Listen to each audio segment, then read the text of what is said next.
We should be live. No big intro here, but this is a crazy story today about government data, job markets, and I'm going to wait for this thing to pop up live, make sure the audio is working, and also find out what is behind it, find out the truth behind what is behind it. Here we are. We have audio.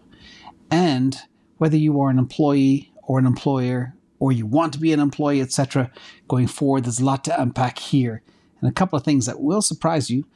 And yes, it does impact the Fed and interest rates and macro risk and the markets and even Bitcoin.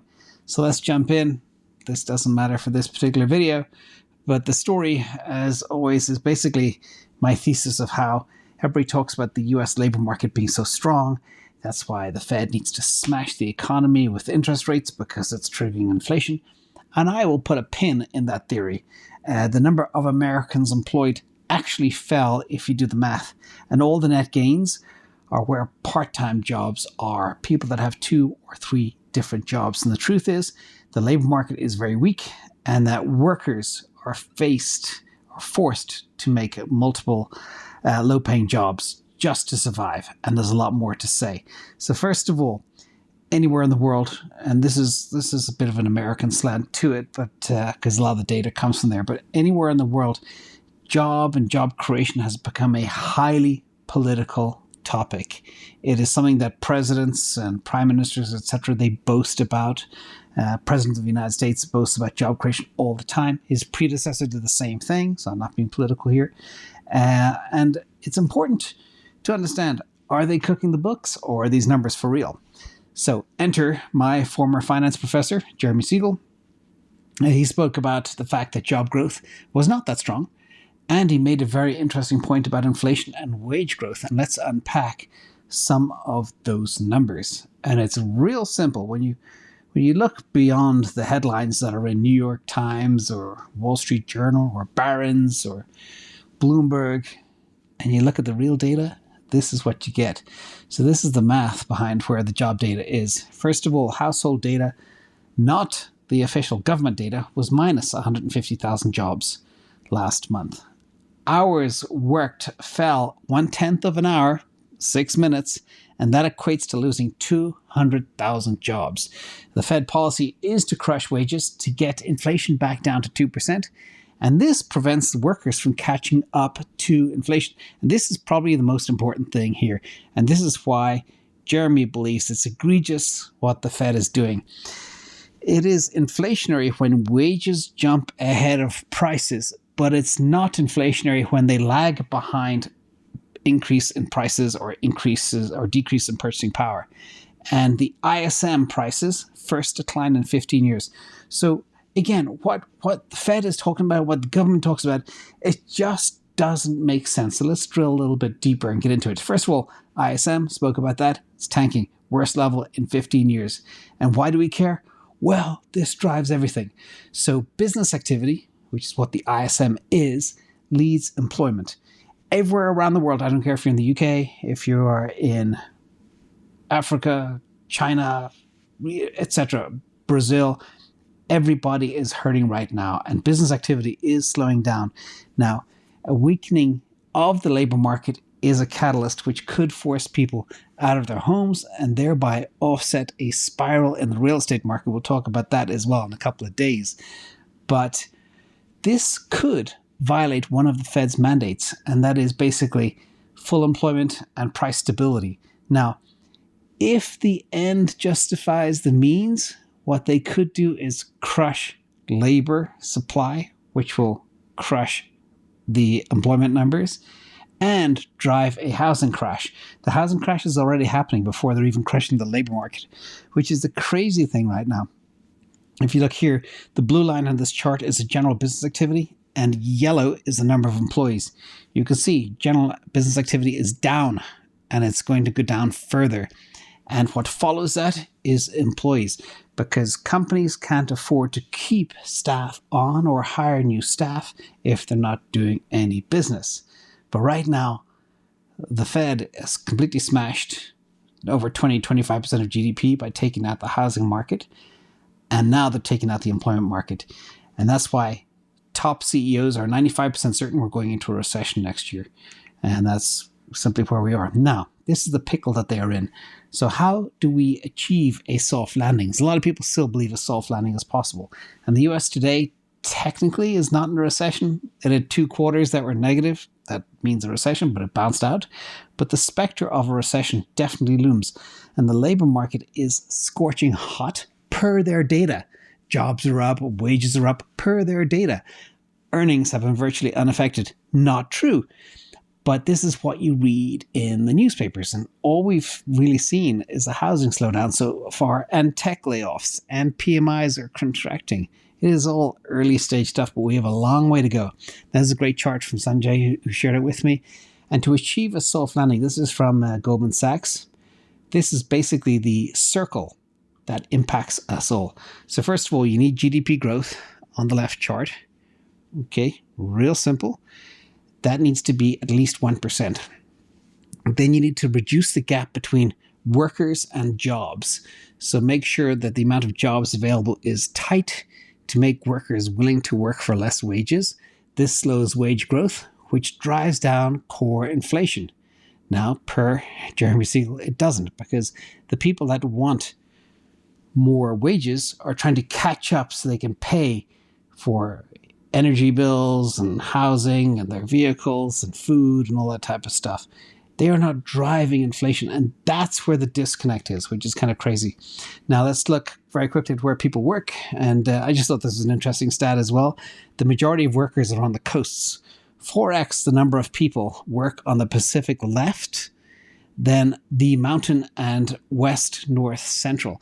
And that's a huge piece of land. It's like 5 or 6 times bigger than the Pacific, but nearly 5 times the people work on the Pacific. Same thing on the East Coast as well.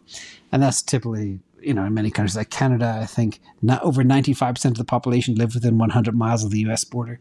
That's just typical. Anyway, enough of that. Let's talk about Macro Alf here. He nails what I've been saying for quite some time, since the middle of this year. Basically, the household survey, which is the one on the right, counts a person holding 3 jobs as one employed person. Now, the establishment survey, the government stuff that you hear about, they count it as 3 jobs being created.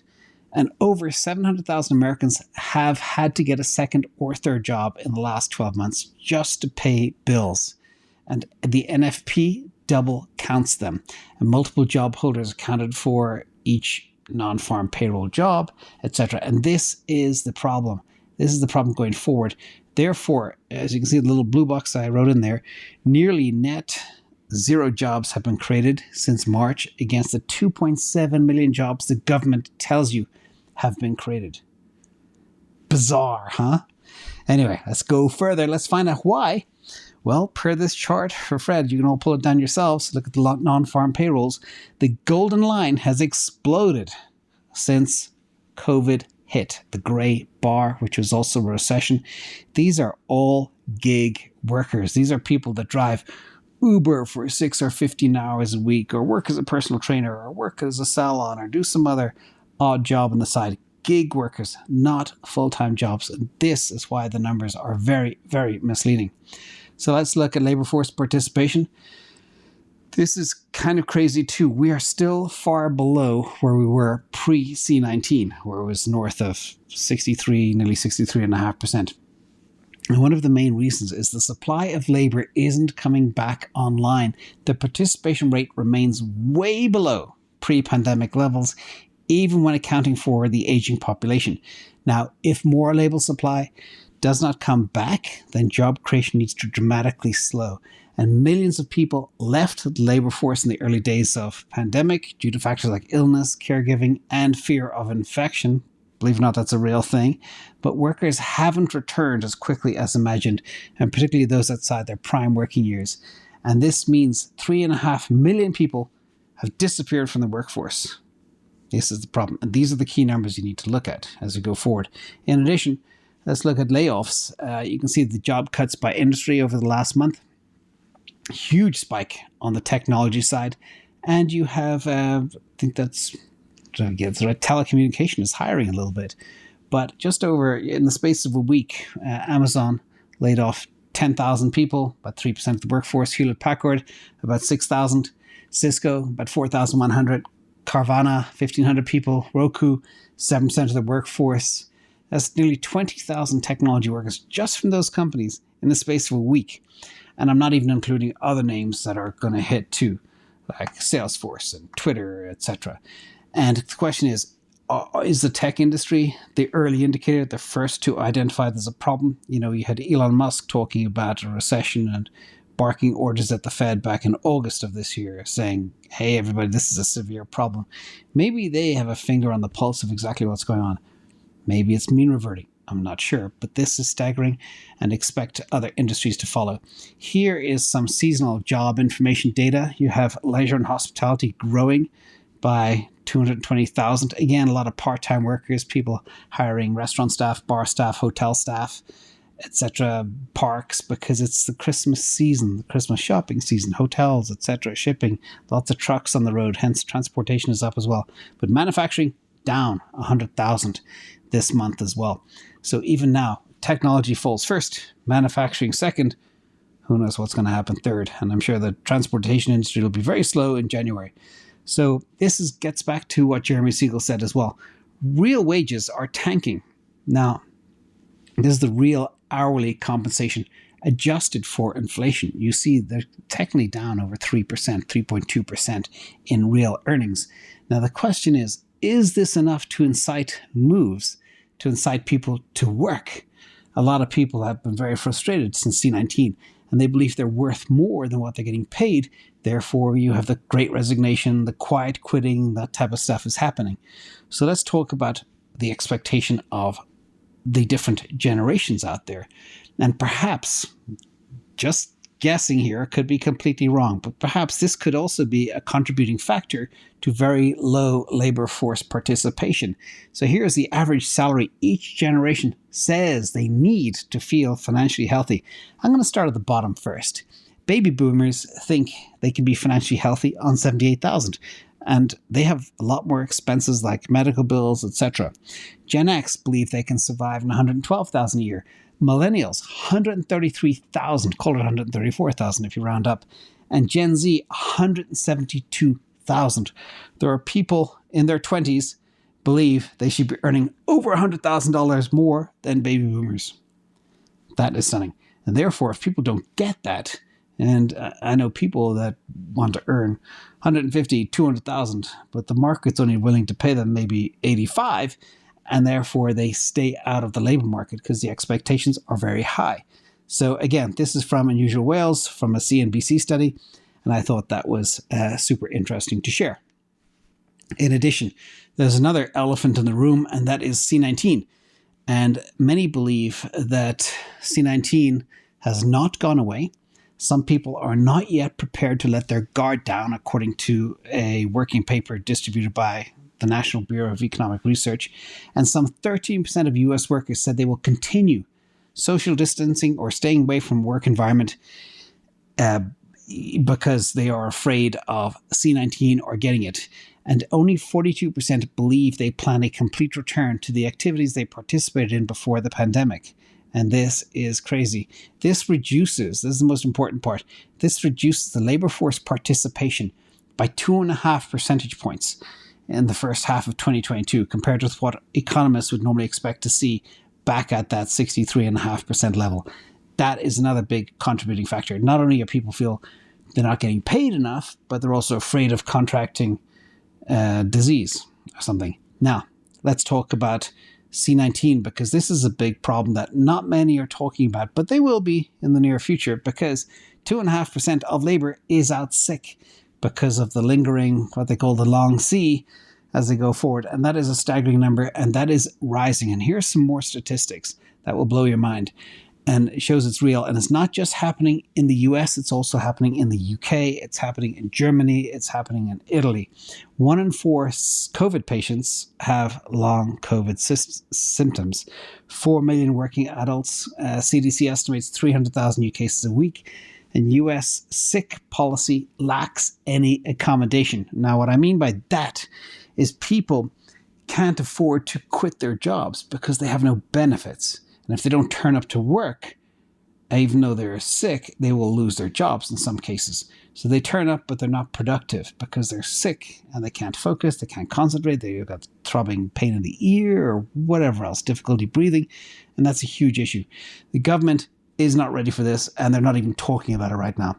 Now, let's go back here for a second. Conclusion. Many believe that the US labor market is facing a mass disability event, and not just the US, all over the world, and nobody is prepared for it, and the Fed does not recognize it. The Fed, the people that are smashing the jobs, they don't understand what's happening behind the scenes. So Jerome Powell, if you're watching, check some of this data out. Not my data, but from very trusted sources. Here's some more data points. Many economists believe, for example, The Lancet, believe 4.1 million people are living with long COVID, and it could affect as many as 23 million Americans. And it may cost the US economy $3.7 trillion. That is the hit that the Great Recession brought us in the global financial crisis, according to one estimate. And remember, the tentacles of long COVID reach far beyond medical impact, but it's loss of earnings, life insurance impact, household debt impact, forfeiture, retirement savings, financial ruin, loss of housing, the list goes on. And it could be a nothing burger, but people are beginning to raise the alarm that this is very serious. And I know people who work at big technology companies who are out on long-term disability because of this.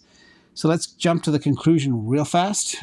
Sorry, there's not a lot of happiness here, but it's important to know what's going on in the macro world, even as Bitcoin is up 2.2% today. So here is kind of my brief conclusion. First, the government view. The government wants to smash labor markets and to bring down inflation. That's a mistake. They don't know what they're doing. They're just going to break everything. And that was pretty clear once the Fed funds rate exceeded a certain level. And they're looking backwards at data. They're looking at certain key numbers that are very old and not forward-looking at all. And that is a huge problem. And the real view, in my opinion, is on the right-hand side here. It's like kill the patient to cure the disease. That's what they're doing with interest rates right now. Government is looking at the wrong data. Fed is looking backwards. LFP is labor force participation. It's in the toilet. Productivity is heavily impacted by many factors. People aren't incentivized. People might be feeling sick. Real wages are falling because they're not catching up with inflation. And they're trying to destroy the job market to keep inflation down, which is totally backwards. It's putting the cart before the horse, as they say. And the labor market mass disability crisis is coming. And just look at the continued unemployment claims, hit a 10-month high of nearly 1.7 million people. So that is the labor report right now. Stuff you won't hear in mainstream media, but that's where we are, ladies and gentlemen. And it will have a big impact. I just hope that the Fed has a couple of smart minds that will prevail and look at some of this data properly, take it apart and understand it, because the labor market is in a world of hurt in the US. Big time. Thank you, everybody. Thank you to everybody there in the chat, Moz and everybody else, and I'll see you all tomorrow. Bye.